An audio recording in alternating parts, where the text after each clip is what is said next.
নমস্কার, welcome to the Phoenix news. মুখ্যমন্ত্রী মমতা বন্দ্যোপাধ্যায় প্রায়ই বলে থাকেন যে তিনি অনেক উন্নয়ন করেছেন, বাংলার জন্য বিজনেস নিয়ে এসছেন, বাংলার জন্য কর্মসংস্থানের ব্যবস্থা করেছেন, বাংলাকে বেকার ভাতা দিয়েছেন এবং এই বেকার ভাতার জন্য বাংলার যারা যুব সমাজ তারা উজ্জীবিত হবে, এমন কথা মুখ্যমন্ত্রী পার্ষদরা বলছেন।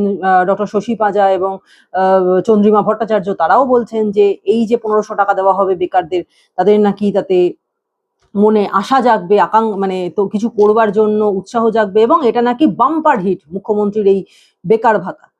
এবং তার সঙ্গে মমতা বন্দ্যোপাধ্যায় মুখ্যমন্ত্রী আমাদের, তিনি বারবার বলে থাকেন যে তিনি অনেক উন্নয়ন করেছেন, তিনি উন্নয়ন করে পশ্চিমবঙ্গকে দেশের মধ্যে 10-এর মধ্যে এক জায়গাতে নিয়ে এসছেন। তো এই কথা আমরা প্রায়ই শুনে থাকি। তো উন্নয়ন যে করেছেন, আমি আগের এপিসোডেই বলেছিলাম যে উন্নয়ন যদি করেই থাকেন মুখ্যমন্ত্রী, তো সেই উন্নয়নকে নিয়ে এত ঢক্কানিনাদ করবার কি দরকার? আপনি যদি কারোর উন্নয়ন করেন, যদি আপনি সত্যি সত্যি পশ্চিমবঙ্গকে উন্নতির শিখরে নিয়ে যান, তাহলে সাধারণ মানুষ নিজেদের এই উন্নতির ধারা অব্যাহত রাখার জন্যই আপনাকে ভোটটা দেবে।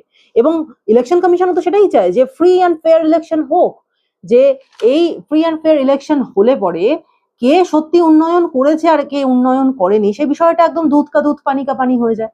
এবং এই উন্নয়নের জন্য যদি আপনি সত্যি উন্নয়ন করে থাকেন, তাহলে মুখ্যমন্ত্রী আপনিই হবেন আবারও। 2026 সালে আবার নতুন করে সরকার গঠন করে আপনি মুখ্যমন্ত্রী পদে আসবেন, যেভাবে 2011 সালে আপনি এসেছিলেন, নিরঙ্কুশ জয় দিয়ে আপনি এসেছিলেন উন্নয়ন মানে ক্ষমতায়। তো যদি আপনি উন্নয়ন করেই থাকেন, তাহলে আপনারা তো ভয় কিসের? কেন ভয় পাচ্ছেন? মানুষকে নিজেদের মতো করে ভোটটা দিতে দিন না। কোনো রকম কোনো পেশি শক্তি না দেখিয়ে, কোনো রকম ভয় না দেখিয়ে সাধারণ মানুষকে যেতে দিন, ভোট কেন্দ্রে ভোট দিতে দিন।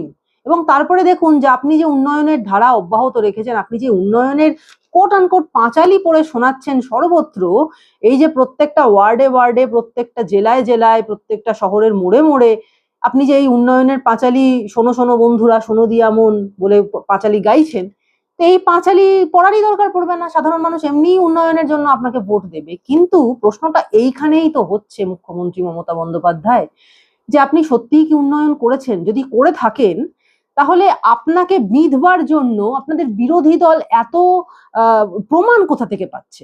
আমার প্রশ্ন এইখানে। কেন প্রমাণের কথা বলছি তার কারণ, সম্প্রতি বিরোধী দলের একজন সাংসদ এবং প্রাক্তন কলকাতা হাইকোর্টের জাজ অভিজিৎ গঙ্গোপাধ্যায়, তিনি একটি সাংবাদিক সম্মেলন করেছেন এবং সেই সাংবাদিক সম্মেলন থেকে তিনি কিছু চার্জশিট প্রকাশ করেছেন। চার্জশিটগুলোতে তিনি মানে দক্ষিণ কলকাতার বিভিন্ন এলাকায় উন্নয়নের ধারা কেমন অব্যাহত আছে তার একটা স্পষ্ট ছবি তিনি সাংবাদিক সম্মেলন করে সাংবাদিকদের চোখের সামনে তুলে ধরেছেন। আমি সেই চার্জশিট গুলো দেখাই। এই হচ্ছে সেই চার্জশিট। এখানে একাধিক চার্জশিট আছে, অনেকগুলো এলাকার পরপর পরপর চার্জশিট এখানে রয়েছে। আমি প্রত্যেকটাতে এক এক করে আসবো। অনেকগুলো চার্জশিট এখানে রয়েছে। সাংবাদিক সম্মেলন করে এই চার্জশিট গুলো তিনি দেখিয়েছেন যে এই চার্জশিটের মধ্যেই কিন্তু মুখ্যমন্ত্রীর সো কল্ড কোট আনকোট উন্নয়ন কোথায় হয়েছে তার পরিষ্কার খতিয়ান রয়েছে। তো আমরা একটু চার্জশিটটা পড়ে দেখি যে প্রত্যেকটা দক্ষিণ কলকাতাকে আমরা সকলেই কলকাতার মধ্যে অত্যন্ত পশ এরিয়া বলে বুঝি, অত্যন্ত মানে যারা একটু উচ্চবিত্ত মানুষ তারা দক্ষিণ কলকাতায় থাকেন। তো দক্ষিণ কলকাতায় যেসব উচ্চবিত্ত মানুষরা থাকেন তারা কি কি সমস্যায় ভোগেন, বা সেখানে উচ্চবিত্তদের জন্যই বা উন্নয়ন কেমন হয়েছে, বা দক্ষিণ কলকাতা শুধু উচ্চবিত্তদের জায়গা নয়, তাদের সেখানে মধ্যবিত্ত নিম্নবিত্ত লোকেরাও থাকেন, কিন্তু আলটিমেটলি কি উন্নয়ন হয়েছে তার খতিয়ান আমরা এখান থেকে পেয়ে যাচ্ছি। তো সেটা একটু পড়ে শোনাই আপনাদের।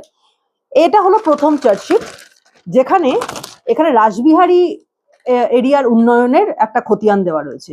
নাম্বার 1, যোধপুর পার্কের 250 মিটার এলাকায় একটাও ড্রেন নেই, ফলে অল্প বৃষ্টিতেই জল যন্ত্রণার শিকার হচ্ছেন সাধারণ মানুষ। 2, বেআইনি পার্কিং এবং অবৈধ পার্কিং, যেখানে মানে ট্রাফিক স্তব্ধ হয়ে যাচ্ছে, এই দৌরাত্ম্য দেখেও কিন্তু প্রশাসন নির্বিকার। দক্ষিণ কলকাতার রাস্তা যথেষ্ট চওড়া এবং সেই চওড়া রাস্তার মধ্যে সাইড দিয়ে সার বেঁধে আমরা দেখেছি যে দাঁড়িয়ে রয়েছে গাড়ি, এবং সেখানে ইচ্ছা খুশি মতো চার্জ নেওয়া হচ্ছে, পার্কিং চার্জ, এবং তা নিয়ে কিন্তু প্রশাসনের কোনো হেলদোল নেই। পর্যাপ্ত নিকাশি ব্যবস্থা নেই, ফলে সামান্য বৃষ্টিতেই জল জমে একেবারে ভাসাভাসি কাণ্ড হয়, এটাও খুব সত্যি কথা। এবং সে মানে বিপজ্জনক হওয়া অনেকগুলো বাড়ি রয়েছে দক্ষিণ কলকাতায়। এটা বিপজ্জনক হওয়ার পরেও সেই বাড়ি খালি করতে ব্যর্থ হচ্ছে পৌরসভা, ফলে মানুষের প্রাণের আশঙ্কা থেকেই যাচ্ছে। অ্যাপ পার্কিং এর নামে প্রতারণা চলছে দক্ষিণ কলকাতায়। বিধায়কের প্রতিশ্রুতির পরেও পার্কিং সংস্থাগুলি এখনো পর্যন্ত মানুষের কাছ থেকে হাতে হাতে টাকা নিচ্ছে এবং অতিরিক্ত টাকা নেওয়ার অভিযোগ পর্যন্ত আছে। ভোটার তালিকায় কারচুপি নিয়ে বড় প্রশ্ন এবং তৃণমূল ঘনিষ্ঠ দোকানে বসে এসআইআর ফর্ম ভরার অভিযোগ আসছে বিএলওর বিরুদ্ধে। কলেজ ক্যাম্পাসে সরস্বতী পুজোর আয়োজন করায় ছাত্রীদেরকে ধর্ষণ এবং খুনের হুমকি দেওয়া হচ্ছে এবং এই অভিযোগ তৃণমূল ছাত্রনেতা সাবির আলীর বিরুদ্ধে। সুতরাং শিক্ষাঙ্গনে নিরাপত্তা নেই। ক্যাম্পাসে স্থানীয় তৃণমূল ছাত্রনেতার বিরুদ্ধে মাফিয়া রাজ কায়েমের অভিযোগ আসছে এবং এই কলেজের পরিচালন সমিতির তৃণমূল প্রেসিডেন্ট দেবাশিস কুমারকে বহিষ্কার করা হচ্ছে। আচ্ছা,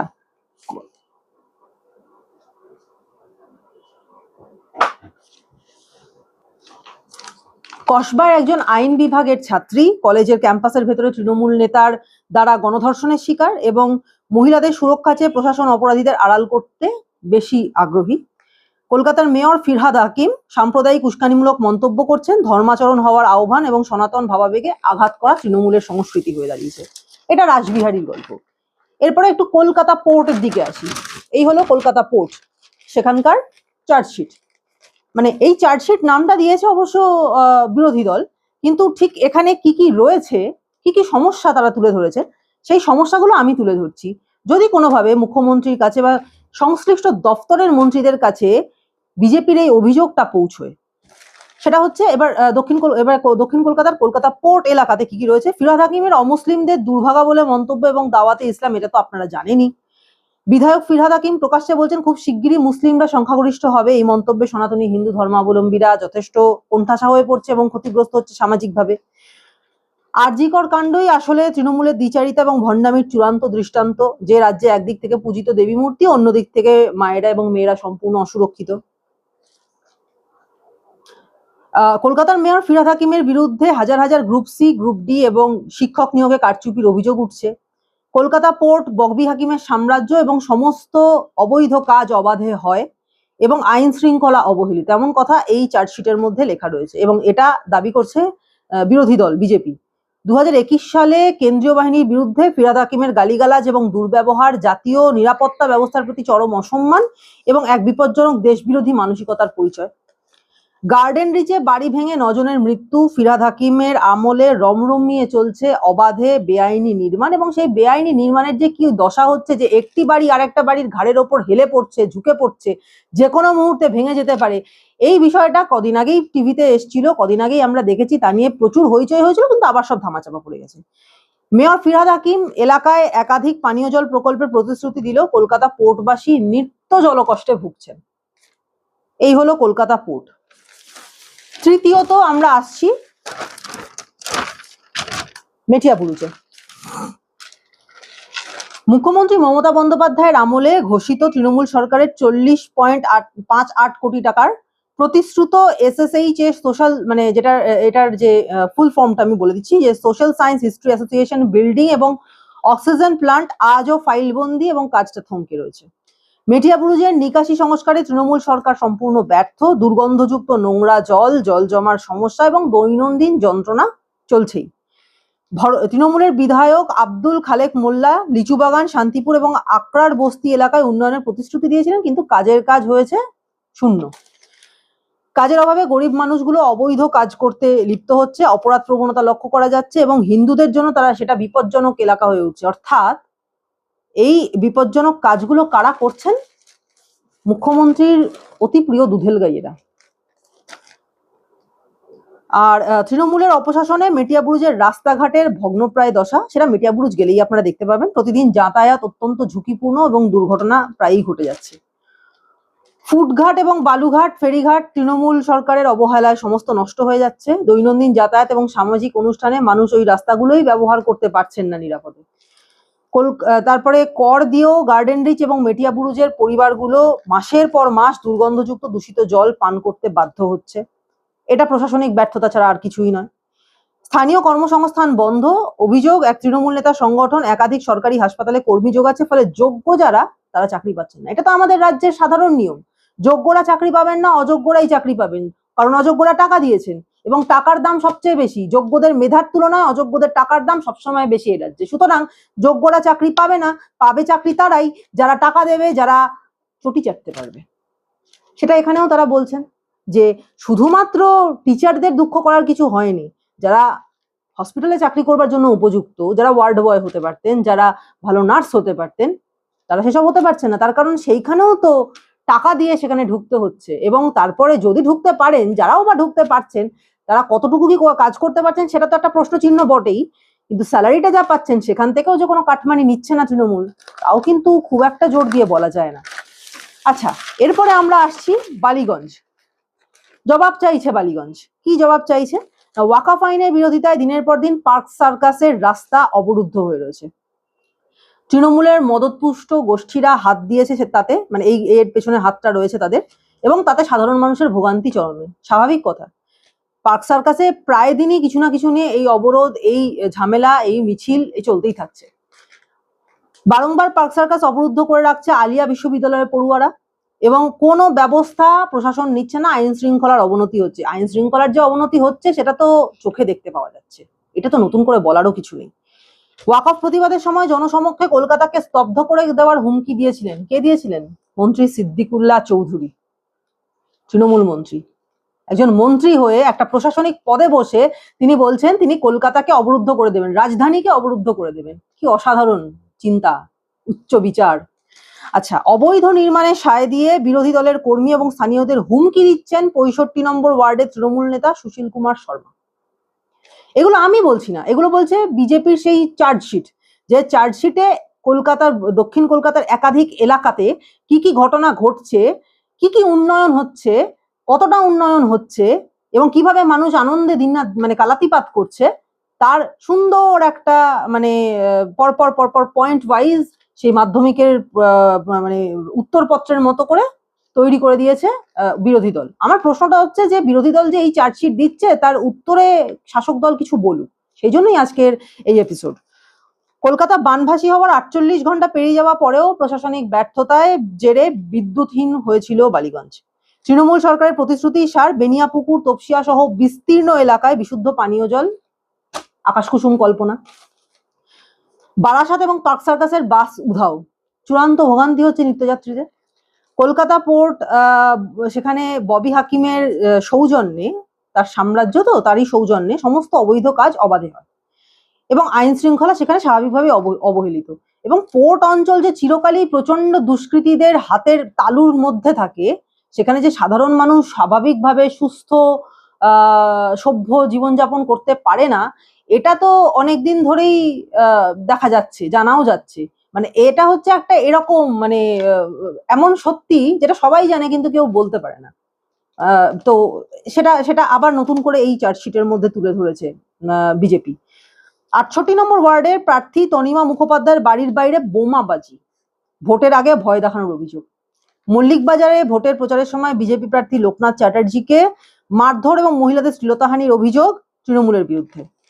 তৃণমূলের গোষ্ঠী সংঘর্ষে আক্রান্ত প্রাক্তন পৌরপিতা, সুতরাং সাধারণ মানুষের নিরাপত্তা শূন্য। বালিগঞ্জ উপনির্বাচনে তুমুল অশান্তি এবং পাথর ছোড়াছুড়ি, ভোটদানে বাধা, গণতন্ত্রকে একেবারে পায়ের তলায় পিষে মেরে ফেলা, স্বাভাবিক ব্যাপার। বালিগঞ্জ গেল, এবার আসি বেহালা পূর্ব।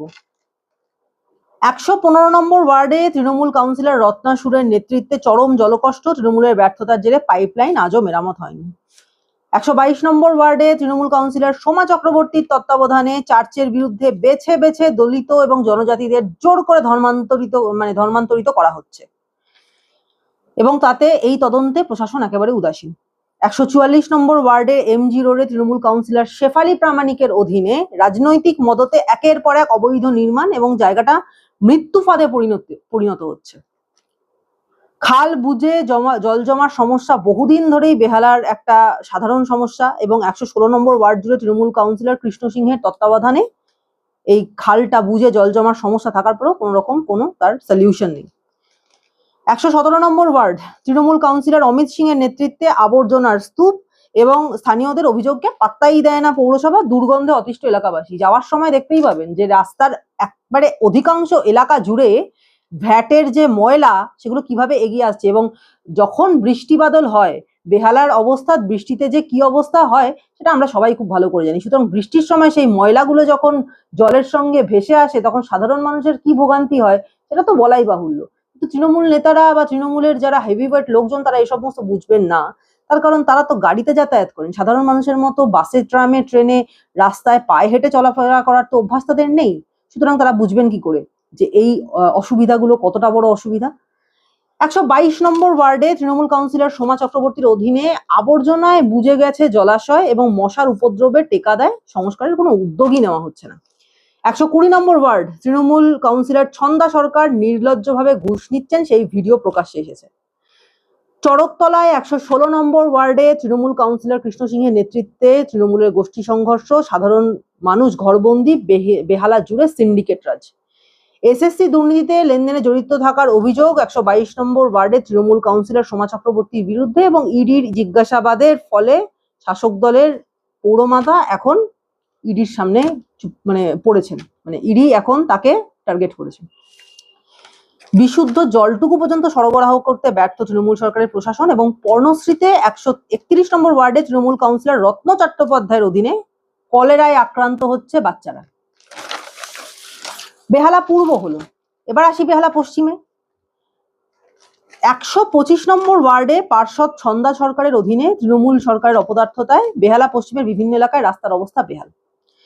বিপদের ঝুঁকি মাথায় নিয়ে যাতায়াত করতে বাধ্য হচ্ছেন সাধারণ মানুষজন। 132 নম্বর ওয়ার্ডে তৃণমূল পার্ষদ সঞ্চিতা মিত্রের নেতৃত্বে পর্ণশ্রীতে দিনের পর দিন আবর্জনা স্তূপ জমছে। সব দেখেও না দেখার ভান করে আছে কলকাতা পুরসভা। অস্বাস্থ্যকর পরিবেশে সাধারণ মানুষ থাকতে বাধ্য হচ্ছে। সামান্য বৃষ্টিপাত হলেই 132 এবং 131 নম্বর ওয়ার্ডের বাড়িগুলো জলমগ্ন হয়ে পড়ে। বেশ কিছুদিন লাগে সেই জল সরতে। 125 এবং 126 নম্বর ওয়ার্ডের মানুষ বর্ষাকালটা জলমগ্ন হয়েই কাটিয়ে দিচ্ছে এবং আমরা দেখতে পাচ্ছি এখন কিন্তু যে গোটা বছরের মধ্যে বেশ অনেকটা সময় জুড়ে থাকছে বর্ষা, এবং বেহালাতে সামান্য বৃষ্টিতেই যে বর্ষায় জল জমে যায় সেটা তো আজকের সমস্যা নয়, কিন্তু এত বছরেও সেই সমস্যার কোনো সমাধান হয়নি। 125 এবং 126 নম্বরের মানুষ যখন বর্ষাকালে এরকম জলমগ্ন হয়ে কাটাচ্ছে, সেই সময় জায়গায় জায়গায় অবৈধভাবে পুকুর ভরাট করা চলছে, কাউন্সিলরের ছত্রছায়া এবং সিন্ডিকেট রাজ রমরমিয়ে চলছে। কলেজে ভর্তি করতে ছাত্র ইউনিয়নকে টাকা দিতে হচ্ছে, তা না হলে ভর্তি করা যায় না। 129 নম্বর ওয়ার্ড পার্ষদ সংহিতা দাসের অধীনে তৃণমূলের ব্যর্থতায় বেহালার আদর্শনগরের নিকাশি ব্যবস্থার কোনো সংস্কার হয়নি। 127 নম্বর ওয়ার্ড তৃণমূল পার্ষদ মালবিকা বৈদ্যের নেতৃত্বে সরসুনা অক্সিটাউনের বাসিন্দাদের প্রধান সমস্যা এখন পরিবহন ব্যবস্থা। তৃণমূল সরকার শুধু গালভরা প্রতিশ্রুতি। এসএসসি দুর্নীতিতে জেল খাটার পরেও তৃণমূলের রাজনীতিতে ফিরতে চাইছেন তৃণমূল সরকারের প্রাক্তন শিক্ষামন্ত্রী পার্থ চ্যাটার্জি, এবং তিনি যে ফিরতে পারছেনও সেটাও তো দেখা যাচ্ছে। মুখ্যমন্ত্রী মমতা বন্দ্যোপাধ্যায় তার বহুদিনের ডান হাত পার্থকে তো ফিরিয়েও আনছেন। বালি মাফিয়াদের সঙ্গে তৃণমূলের যোগ, এটাও একটা সাধারণ বিষয়। তো প্রশ্ন হচ্ছে, এই যে এতগুলো চার্জশিট বিজেপি আজকে বের করলো তৃণমূলের বিরুদ্ধে, প্রশ্ন এইখানেই যে যদি সত্যি এত উন্নয়ন হয়ে থাকে তাহলে এই চার্জশিট কেন কেন এতগুলো পরপর যে বিজেপির পক্ষ থেকে বা বিরোধী দলের পক্ষ থেকে যেগুলোকে প্রেস কনফারেন্স করে সামনে আনা হচ্ছে সেগুলো নিশ্চয়ই তথ্যনিষ্ঠ, নিশ্চয়ই তাদের কাছে যথেষ্ট প্রমাণ আছে যেগুলো তারা প্রেসের সামনে আনছেন সেটাকে প্রতিষ্ঠা করার জন্য। তাহলে যদি এত কিছু তৃণমূল করে থাকে, এত কিছু সমস্যা তৃণমূলের আমলে হয়ে থাকে, তাহলে উন্নয়নটা কিভাবে হচ্ছে? উন্নয়ন যে সত্যি কতটা হচ্ছে সেটাই আমাদের এই এপিসোডের মূল জিজ্ঞাসা ছিল। তো একের পর এক এই ধরনের ঘটনা, এই ধরনের পরিস্থিতি তৃণমূল তৈরি করছে, অথচ সেখানে দাঁড়িয়ে উন্নয়নের ঢক্কানিনাদও আমরা শুনতে পাচ্ছি।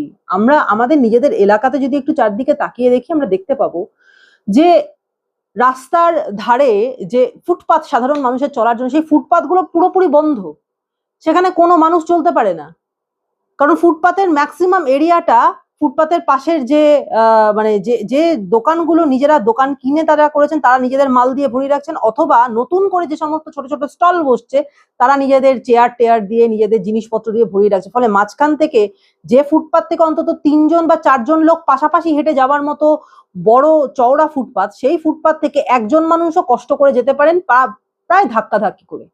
এবং সেখানে দাঁড়িয়ে তাদেরকে যদি বলা হয় দাদা একটু সাইড দিন, তাহলে তাদের তেজ দেখলে বা তাদের অ্যাটিটিউড দেখলে তো রীতিমতো বুকের রক্ত জল হয়ে যায়।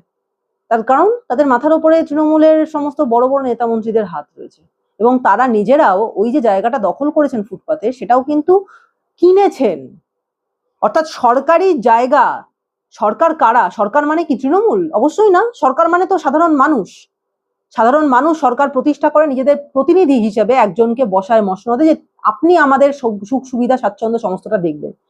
তো আসল সরকার তো মানুষ, we the people of India. কিন্তু উই দ্য পিপল অফ ইন্ডিয়ার আজকে এই দুর্গতি যে সরকারি জায়গা, পিপল অফ ইন্ডিয়ার যেটা হকের জায়গা, সেই জায়গাটা দখল করে নিচ্ছে অন্য কেউ, সেখান থেকে এবং সেখান থেকে রীতিমতো ব্যবসা করে রোজগার করা হচ্ছে।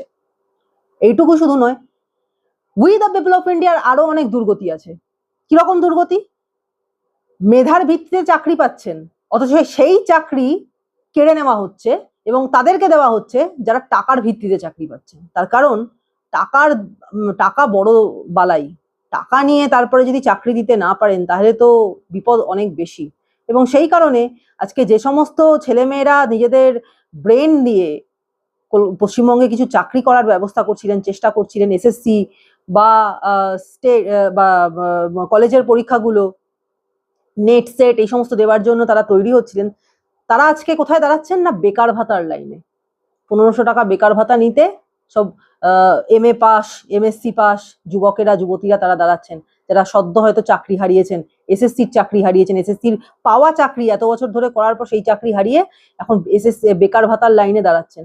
মুখ্যমন্ত্রী কোথায় নিয়ে আসলেন আমাদের পশ্চিমবঙ্গকে? সত্যি সত্যি মানে ভাবতেও অবাক লাগে যে একজন রাজ্যের মুখ্যমন্ত্রী এতটা ধ্বংসাত্মক কি করে হতে পারে। আপনার কি কোনো শত্রুতা আছে আমাদের রাজ্যের সমস্ত সাধারণ মানুষের সঙ্গে? সাধারণ খেটে খাওয়া মানুষের সঙ্গে আপনার খুব শত্রুতা আছে মুখ্যমন্ত্রী? কিসের শত্রুতা? কেউ তো পার্সোনালি আপনাকে চিনতও না। আপনার উত্থানটা যেটা হলো সেটা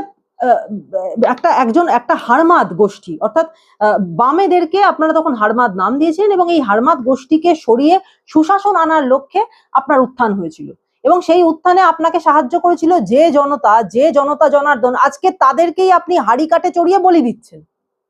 আজকে তাদের উন্নয়নের যেটুকু প্রয়োজন আছে, যেটুকু তাদের হক আছে, সেই হকটা আপনি নিয়ে নিচ্ছেন।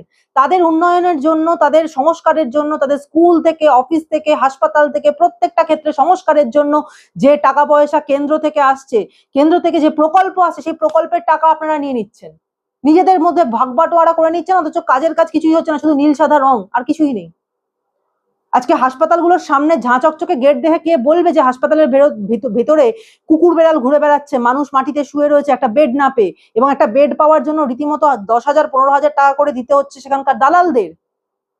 কে বুঝতে পারবে বাইরে থেকে এইসব হাসপাতালগুলোকে দেখে যে সেখানে একটা সদ্যজাত শিশুর কাটা মুন্ডু নিয়ে মানে মুখে করে নিয়ে কুকুর ঘুরে বেড়াচ্ছে, হাসপাতালের বেডের তলায় কুকুর বেড়ালের রাজত্ব, কুকুর বেড়াল আঁচড়ে কামড়ে দিচ্ছে রোগীদেরকে। হাসপাতালের সামনের যে ঝকঝকে গেট তা দেখে কিন্তু কেউ মনে করবে না, সবাই ভাবে সুপার স্পেশালিটি হাসপাতাল। মুখ্যমন্ত্রীর বক্তব্য তো সেরকমই, যে কলকাতা বা ওয়েস্ট বেঙ্গল জুড়ে সমস্ত বিশাল বিশাল সুপার স্পেশালিটি হাসপাতাল তৈরি হয়েছে। কিন্তু মুখ্যমন্ত্রী আপনি কি সত্যিই জানেন কাকে বলে সুপার স্পেশালিটি হাসপাতাল? মনে হয় না জানেন বলে। না, তবে জানতে পারেন, তার কারণ আপনার যারা নেতা মন্ত্রীরা রয়েছেন তারা যখনই অসুস্থ হন তখন সেই সুপার স্পেশালিটি হাসপাতালের যে সুপার পরিষেবা সেটা তো তারা পান, কারণ তখন তাদের জন্য কুঞ্জ সাজানো হয়, কারণ তাদের প্রাণনাথ আসিতে পারে, একম্যে অদ্বিতীয়ম উডবার্ন ওয়ার্ড। কিন্তু তার বাইরে অন্যান্য হাসপাতাল, আপনি আরজিকর থেকে শুরু করে, এনআরএস থেকে শুরু করে, অন্যান্য যে কটা হাসপাতাল, সাগর দত্ত থেকে শুরু করে, কি অবস্থা হাসপাতালগুলোর। আরজিকর হাসপাতালে প্রাতিষ্ঠানিক দুর্নীতির শিকার হয়ে আমাদের অভয়া, আমাদের একটা ছোট বোন, সে চলে গেল।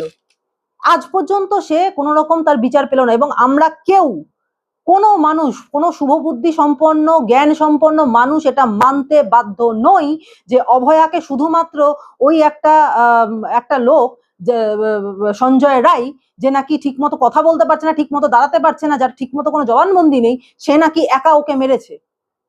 কারণ যারা এক্সপার্টরা রয়েছে, আমরা এই অভয়া মামলা নিয়ে সমস্ত এক্সপার্টদের সঙ্গে যখন কথা বলেছি, সিবিআই এর প্রাক্তন কর্তাদের সঙ্গে যখন কথা বলেছি, তারা পরিষ্কার জানিয়েছেন যে এইটা অভয়ার সঙ্গে যা যা ঘটনা ঘটেছিল, তাকে মৃত্যুর আগে ভয়ঙ্কর যন্ত্রণা দেওয়া হয়েছিল, এবং সেটা একজনের পক্ষে দেওয়া সম্ভব নয়, অন্তত 4 থেকে 5 জন মিলে তাকে আটকে রেখে, বেঁধে রেখে, তার উপর অমানসিক অত্যাচার করে তারপর তাকে মারা হয়েছিল। সুতরাং আপনি যতই এই গুলিটা খাওয়ানোর চেষ্টা করুন আমাদেরকে, যে এই একটি মাত্র সঞ্জয় রায়, এবং আপনি শুধু আমাদেরকে না, আপনি তো কিনে নিয়েছেন সিবিআই কেও, এবং সিবিআইও সেই একই গুলি খাওয়ানোর চেষ্টা করছে, কিন্তু পশ্চিমবঙ্গের সাধারণ মানুষ না এতটা বোকা নয়। অন্যান্য মানে আপনি হয়তো ভুলে গেছেন মুখ্যমন্ত্রী, যে এতদিন পর্যন্ত ভারতের রাজনীতিতে পশ্চিমবঙ্গ সবসময় কিন্তু একটা খুব বড় ভূমিকা পালন করেছে। পশ্চিমবঙ্গের সাধারণ মানুষ থেকে মেয়েরা থেকে শুরু করে তারা কিন্তু রাজনীতিতে অত্যন্ত অ্যাক্টিভলি কাজ করেছে বহু পুরনো কাল থেকে, যখন অগ্নিযুগ ছিল তখন থেকে। সুতরাং পশ্চিমবঙ্গের মানুষকে রাজনীতি শেখাতে আসবেন না, তাদেরকে তাদের মাছ ভাত খাওয়ার ব্রেনকে এত বোকা বানানো সহজ হয় না।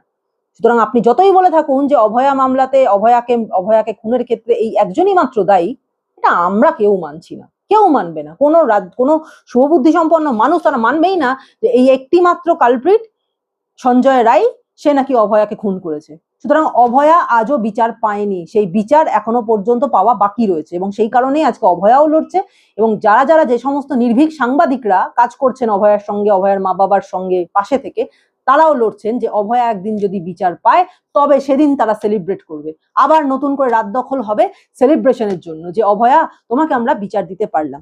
যদি কথা উঠলো হাসপাতালের এবং কথা উঠলো প্রশাসনের, তাহলে আরেকটি বিষয় নিয়ে কথা বলে আজকের এপিসোড আমি শেষ করব। সেটা হচ্ছে, আমাদের পশ্চিমবঙ্গে সাংবাদিকরা শুধুমাত্র কিন্তু যারা ইলেকট্রনিক মিডিয়াতে সাংবাদিকতা করেন, বিভিন্ন নামজাদা চ্যানেল রয়েছে, সেই চ্যানেলগুলোই একমাত্র নয়।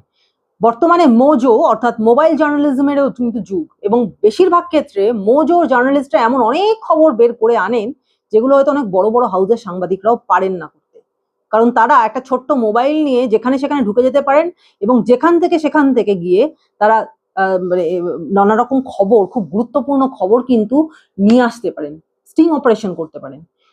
সুতরাং এই মৌজোদেরকেও কিন্তু যথেষ্ট নজরে রাখা হয় এই রাজ্য সরকারের পক্ষ থেকে, এটা আমরা জানি। তো সেখানে দাঁড়িয়ে একজন সাংবাদিকের মৃত্যু হলে তার সঙ্গে কতটা অমানবিক ব্যবহার করা যায় সেটাও এই রাজ্য সরকারের পুলিশ আজকে দেখিয়ে দিল।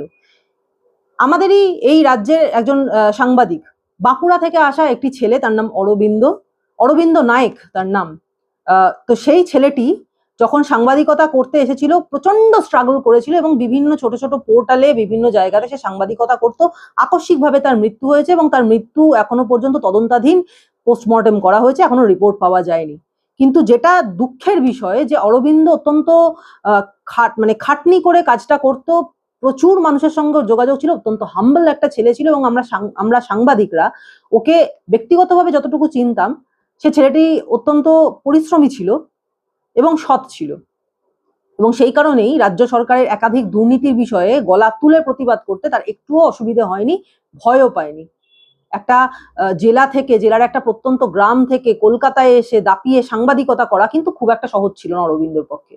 সেই অরবিন্দ মারা গেছে, এবং তারপরে তার শরীরটাকে P7 রাখার জন্য পুলিশকে টাকা দেওয়া হয়েছিল, দমদম থানার পুলিশকে টাকা দেওয়া হয়েছিল, এবং সেই টাকা নিয়ে পুলিশ কিন্তু সেই মানে সাংবাদিকের মৃতদেহটাকে একটা সম্মানজনক ভাবে যে মর্গে রাখা বা P7 রাখা, সেটা করেনি।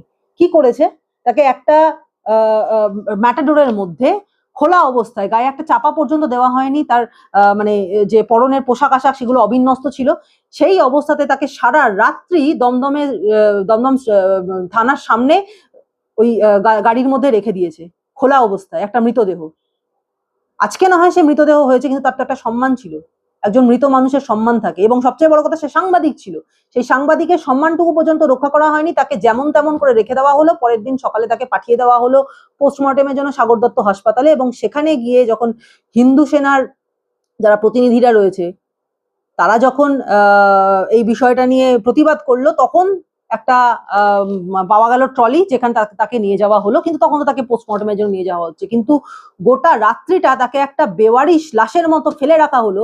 এটা বুঝি আমাদের পশ্চিমবঙ্গের সাংবাদিকদের প্রাপ্য? এটা বুঝি আমাদের পশ্চিমবঙ্গের প্রশাসনের দায়িত্ববোধ, নীতিজ্ঞান? সুতরাং মুখ্যমন্ত্রী মমতা বন্দ্যোপাধ্যায়, আপনি পুলিশ মন্ত্রীও বটে, ঠিক যে প্রশ্নটা এই অভয়ার সময় হয়েছিল, ঠিক সেই প্রশ্ন আজকে অরবিন্দর সময়েও আমরা করতে বাধ্য হচ্ছি, যে পুলিশ প্রশাসনের নীতিজ্ঞান এখন উইক জিরো। পুলিশ প্রশাসন বলে এ রাজ্যে কিছু নেই। পুলিশ শুধুমাত্র তখনই অ্যাক্টিভ যখন দেখা যায় যে কোনো মিথ্যাচার বা কোনো দৌরাত্ম্য করছে সংখ্যালঘু কিছু মানুষ, তখন পুলিশ অ্যাক্টিভলি তাদেরকে সেভ করে, এবং যারা অত্যাচারিত হচ্ছে তাদের প্রতি পুলিশের কোনো দায় নেই। সুতরাং মুখ্যমন্ত্রী, এই মিথ্যেটা আমাদেরকে শোনানো বা বোঝানো বন্ধ করুন যে আপনি অনেক উন্নয়ন করেছেন। কোনো উন্নয়নই আপনি করেননি। আলটিমেটলি আপনি যেটা করেছেন সেটা হচ্ছে শোষণ। ব্রিটিশরা যে শোষণটা করে গেছিল, ব্রিটিশরা তো করেছিল অন্য দেশকে শোষণ করে নিজের দেশকে সাজাবে বলে। আপনি তো নিজের ঘরের লোককে, নিজের দেশের লোককে শোষণ করছেন। আপনার স্থান কোথায় হবে? ব্রিটিশরা তো নিজেদের দেশে পালিয়ে গিয়ে বাঁচতে পেরেছিল মুখ্যমন্ত্রী, কিন্তু আপনি কোথায় পালিয়ে বাঁচবেন? থাকতে তো আপনাকে এখানেই হবে, পশ্চিমবঙ্গের মধ্যেই, অথবা এই বাঙালি হয়েই থাকতে হবে। আপনি তো আপনার নিজের মানে রক্তটা বাঙালি থেকে ব্রিটিশ রক্ত করতে পারবেন না। তাহলে আপনার কি হবে? যখন এই রাজ্যপাট, এই ক্ষমতা থাকবে না, তখন নিজের কুকীর্তির জ্বালা বা যা যা কাণ্ড করলেন এই রাজপাট মানে মসনদে বসে, সেগুলো ভার নিয়ে শান্তিতে থাকতে পারবেন তো? তার কারণ এই মসনদ একটা অদ্ভুত জিনিস। এই মসনদ আপনাকে দুরকম চান্স দেয়।